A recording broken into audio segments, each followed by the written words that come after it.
Al rezar a Dios siguiendo a Jesús, nos unimos como hermanos con los que rezan siguiendo otras culturas, otras tradiciones y otras creencias. Somos hermanos que oramos. La fraternidad nos lleva a abrirnos al Padre de todos y a ver en el otro un hermano, una hermana, para compartir la vida, para sostenerse mutuamente, para amar, para conocer.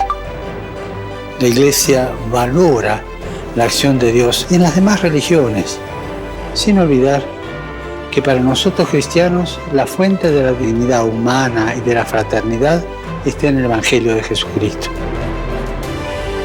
Los creyentes debemos volver a nuestras fuentes y concentrarnos en lo que es esencial de nuestra fe, la adoración a Dios y el amor al prójimo.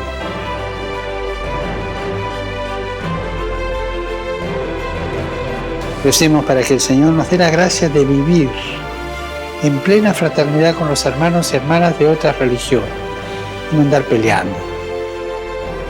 Y rezando unos por otros, abriéndonos a todos.